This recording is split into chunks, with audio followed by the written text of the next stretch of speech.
لله نحمده ونستعينه ونستغفره ونعوذ بالله من شرور أنفسنا ومن سيئات أعمالنا من يهده الله فلا مضل له ومن يضلل فلا هادي له أشهد أن لا إله إلا الله وحده لا شريك له وأشهد أن محمدا عبده ورسوله صلوات الله وسلامه عليه أما بعد يا أيها الذين آمنوا اتقوا الله حق تقاته ولا تموتن إلا وأنتم مسلمون يا أيها الناس اتقوا ربكم الذي خلقكم من نفس واحدة وخلق منها زوجها وبث منهما رجالا كثيرا ونساء واتقوا الله الذي تساءلون به والأرحام إن الله كان عليكم رقيبا يا أيها الذين آمنوا اتقوا الله وقولوا قولا سديدا يصلح لكم أعمالكم ويغفر لكم ذنوبكم ومن يطع الله ورسوله فقد فاز فوزا عظيما أما بعد فإن أصدق الحديث كتاب الله وأحسن الهدي هدي محمد صلى الله عليه وسلم وشر الأمور محدثاتها وكل محدثة بدعة وكل بدعة ضلالة وكل ضلالة في النار ثم أما بعد حدثني جماعة من الشيوخ بإسناد كل إلى سفيان بن عيينة عن عمرو بن دينار عن أبي قابوس مولى عبد الله بن عمرو بن عاص عن عبد الله بن عمرو بن عاص رضي الله تعالى عنهما أن النبي صلى الله عليه وسلم قال الراحمون يرحمهم الرحمن ارحموا من في الأرض يرحمكم من في السماء. The Prophet sallallahu alaihi wasallam, he said in a tremendous hadith that those who are merciful, they will be shown mercy by the most merciful. Be merciful and show mercy to those who are in the earth, and the one who is above the heavens, he will show you mercy. This narration is tremendously important, especially as it relates to ilm, knowledge, to the carriers of knowledge, to those who are teachers and educators, and those who seek the mercy of Allah subhanahu wa ta'ala umuman, generally. And for this reason, many of the scholars of the past, they will begin with this hadith when they will teach their pupils. So this will be the first hadith in which they will teach to them. So this hadith is a hadith that is musalsal bil awwaliyya. It is a hadith that they used to teach first. In any event, the ulama, they explain, they say this is because the al-ilm rahma. This is because knowledge is mercy. Natijatuhu rahma fi dunya wa ghayatuhu rahma fi al-akhirah. The result of knowledge is mercy in this world, and the ultimate goal of knowledge is mercy in the hereafter. We continue going over the tremendous hadith of the Prophet sallallahu alaihi wasallam. Kun fi dunya ka'annaka gharib aw abidu sabil. Be in the world as if you are a stranger or a traveler just passing through. And in previous classes, we discussed and we spoke about what is intended and meant by both of those terms and expressions. In this class, as mentioned in the last, where we stopped on the statement of Ali radiyallahu ta'ala anhu, we want to pick up from that point, bithnillahi ta'ala, to reflect on the statement of Ali.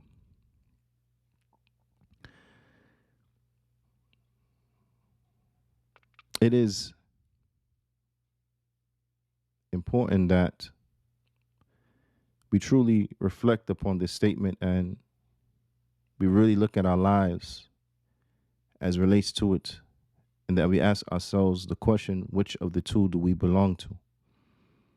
Of which of the two do we belong to. Ali radiallahu ta'ala anhu, he said,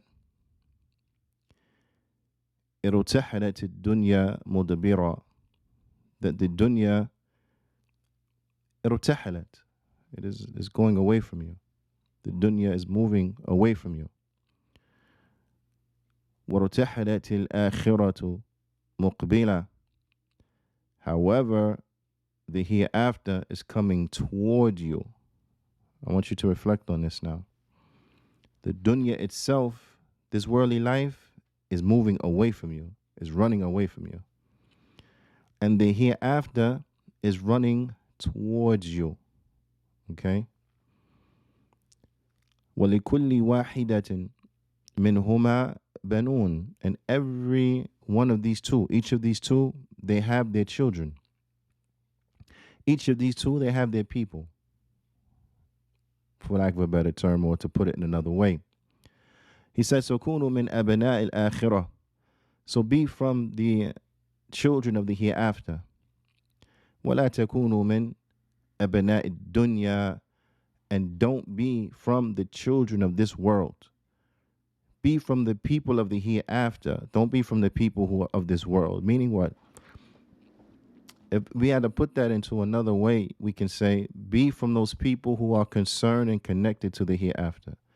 Don't be from those people who their sole concern is this world, is this worldly life. Be from those who are concerned with the hereafter and prepare for it. So their thinking, their mentality, their mind is that they're already there.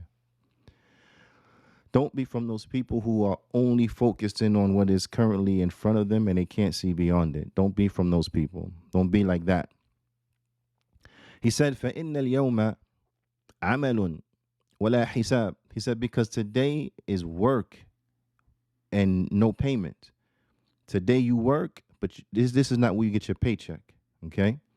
This is the work day. It's not the payday. وَغَدًا حِسَابٌ وَلَا عَمَلٌ. حِسَابٌ وَلَا عَمَلٌ. But tomorrow is payment, but no action. Meaning tomorrow is payday, and there is no way in which you could put forth actions tomorrow to increase your wages or to increase what you're going to get.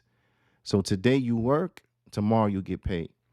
Today you work, tomorrow you get paid.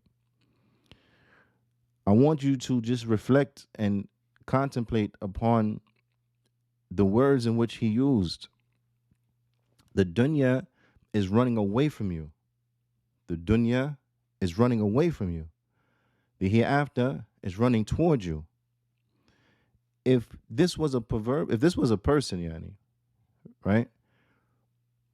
And that person was running away from you. Every time you try to Juyaanee, go near to that person runs away from you. How would you feel about that individual? Would you feel a need in the continued pursuit of said individual? Or would you reach the conclusion that this individual perhaps doesn't want anything to do with me? This individual perhaps they're not concerned for me in any which way, shape, or form. Every time I try to go near to them and reach out and extend to them, they run away from me.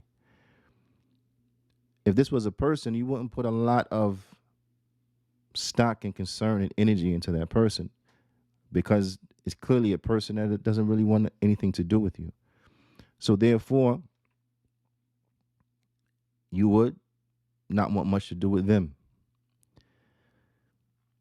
But an individual who was running towards you, who was coming in your direction, you will understand from this that this is a person that has perhaps concern for me. This is a person that perhaps is one who I should eagerly seek to meet because they are at least running towards me. They have enough concern to run towards me.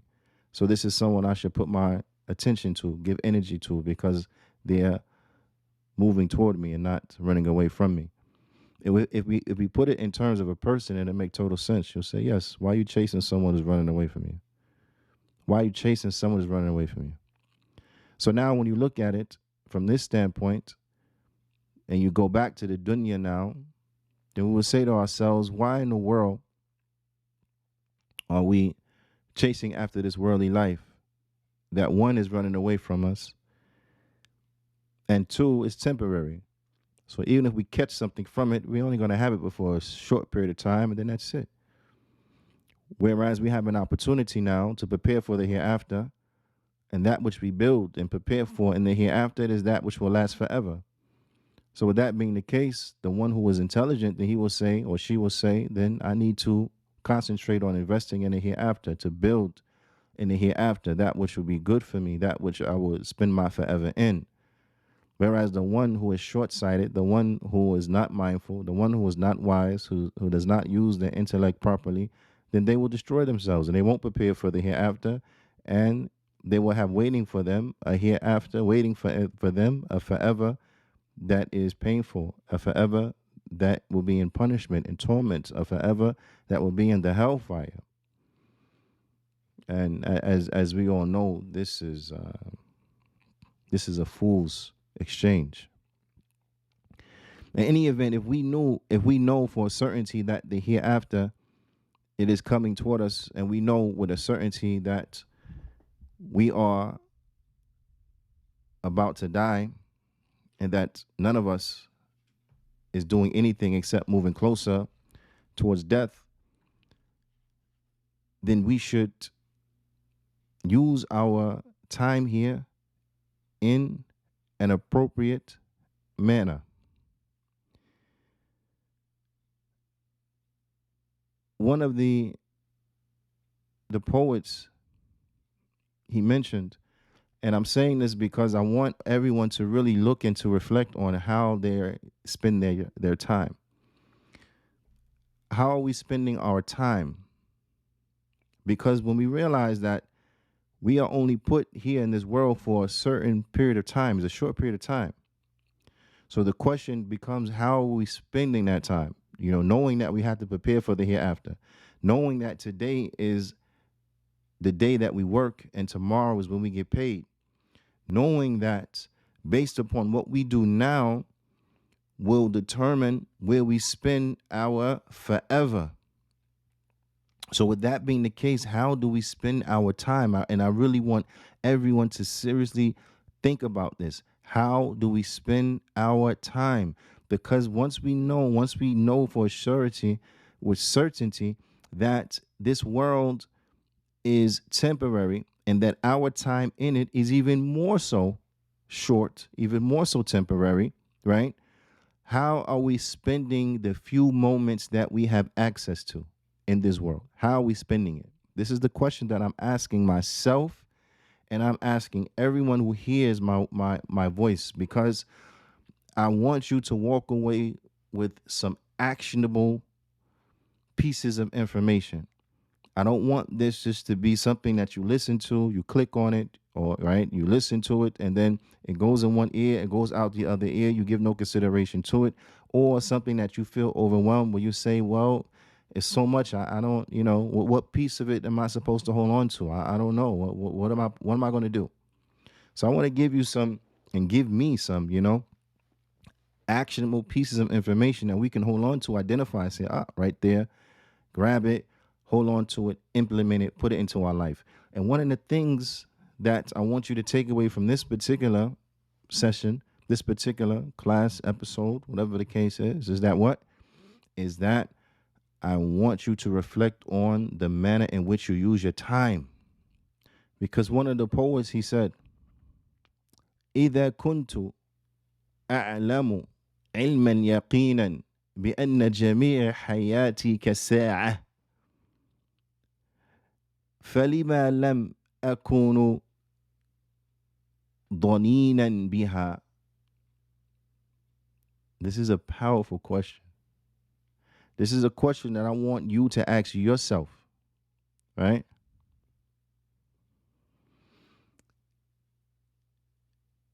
He said, and I'm going to finish the other shatr of the bait, inshallah ta'ala, but I wanted to stop, Juyaanee. I really wanted to stop and reflect upon that first half of the bait, of the line of poetry. He said that, talking to himself, since I have known that with certainty. Since I have known and know with certainty, right? I'm trying to put this into the English so that we can feel it, right? And the way in which it's expressed and comes across in the Arabic language. Since I have known and I know with certainty, since I have known and I know without doubt, with a surety, that the whole of my life is just like an hour. That the whole of my life is just like an hour. فَلِمَا لَا أَكُونُ ضَنِينًا بِهَا. So why should I not be stingy with it? Right? The whole of my life is only like an hour. So why shouldn't I be stingy with it? And this is the point I want to stop on, this point right here. Why shouldn't I be stingy? The whole of my life is like an hour. So why shouldn't I be stingy? Right? And then he goes on to finish, Yanni, the other line, or the other part in finishing that line of poetry. He said, وَأَجْعَلُهَا فِي الصَّلَاحٍ وَطَاعَةٍ.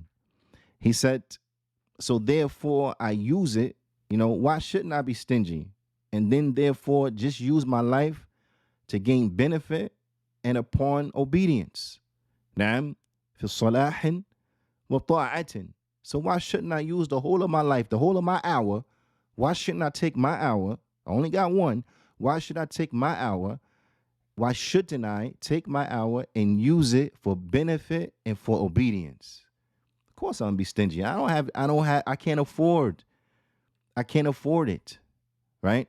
So this is the reality of the situation, that all of us are in the same boat. All of us are in the same situation. The whole of our life is only like an hour.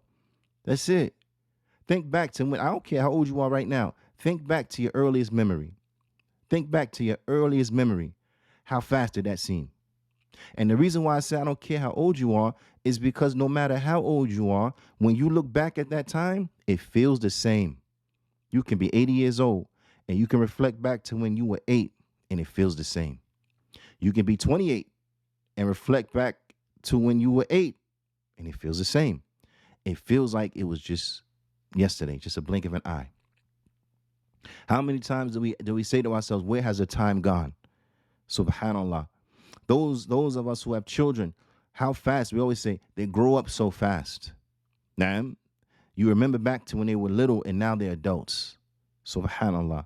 How many of us who Allah Ta'ala has blessed to live long enough to have grandchildren, you look back and you're saying, Subhanallah, now we have grandchildren, and I remember when my child was a baby. Subhanallah, it went by so fast. Where did the time go? Do you understand? This is how this world is. It's running away from us. It's not running toward us. It's running away from us. So why shouldn't we be stingy? We only got a little bit of time anyway. Only got a little bit of time to get it right. So why shouldn't I be stingy? I only got a little bit of time to get it right. Why shouldn't I be stingy? I can't afford to waste it. I can't afford to waste time. You can't afford to waste time. I cannot afford to waste time. Why? Because I don't have a lot of time to waste.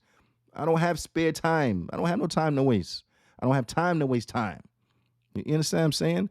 So we understand this and we say this, but yet we still waste massive amounts of time. So much of our time is wasted. So much of our time is spent in a manner that is not going to benefit us when we reach the hereafter. So much of our time is spent in a manner that we're not doing anything to benefit our hereafter in that time. A lot of our time is spent like that.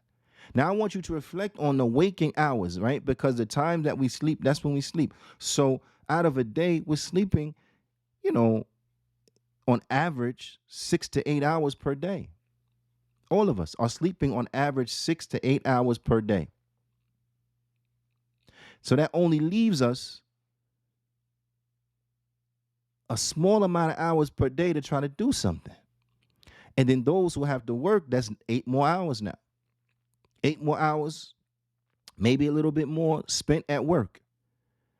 And a little bit more because if those who commute to work and you add the time it takes you to commute, then you have to add that into it. Then you have an 8-hour shift. If you are in the medical field, a nurse or so on and so forth, you have 12-hour shifts. Now, so how much of your day really do you have to try to benefit yourself? But yet we find that of that time that we have to benefit ourselves, what we say, I'm tired. I worked all day. All these excuses, right? Then you may have to come home, you have to cook, you have to do this, you have to do that, you have other things you have to do. So we make all these excuses. And then the days go by, the weeks go by, the months go by, the years go by. And then we look back and we say, what have I done to prepare for my hereafter in all this time? And it's very little. Why? Because there's always an excuse. So unless we find a way to make a way, there is no other way. It is what it is, right? We have to capitalize. So with that being the case now again, why shouldn't I be stingy? Why shouldn't you be stingy? Nobody has time to waste time. So why are we wasting time? Allah musta'an. Shaykh Abdul Muhsin, he goes on and he says, وَقَدْ, to mention, وَقَدْ أَوْضَحَ النبي صلى الله عليه وسلم مثل هذه الحياة الدنيا وانتهائها وأنها ليست بدار قرار بقوله صلى الله عليه وسلم ما لي وللدنيا ما أنا في الدنيا إلا كراكب استظل تحت الشجرة ثم راح وتركها. حديث صحيح رواه الترمذي وغيره. The Prophet sallallahu alaihi wasallam, he made all of this clear. He clarified all of this in the most beautiful, excellent of manners, and he has shown to us the reality of this world, given to us a parable of the life of this world and how it is fleeting, how it will come to an end. It's not forever. It's very temporary. And that it won't last. And that is in his statement, sallallahu alaihi wasallam, what do I have to do with the dunya? Like, what real concern do I have for the dunya? When I'm only inside of this dunya like a rider who has dismounted and taken some shade under a tree. A person that's on a journey. They pull over, take some shade under the tree, and then I get up and leave it. He said, and this is the similitude of the dunya. It's like that time that you will spend under a tree. If you were riding, you would dismount and stay under the tree for a little bit. Then you get up and you leave, and that's it. Or like if you were driving, taking a road trip, driving long hours. So they have rest stations, right? Have rest stations. The similitude of the dunya is like the rest station. How invested do you really get into a rest station? You do what you got to do at the rest station.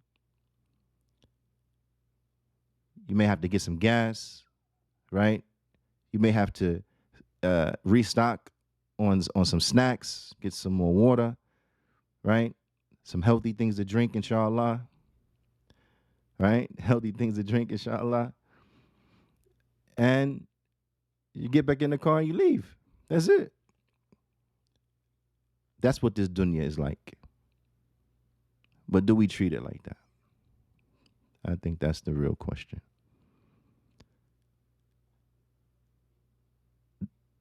إلى اللقاء. Until the next time. نستودعكم الله. والسلام عليكم ورحمة الله وبركاته.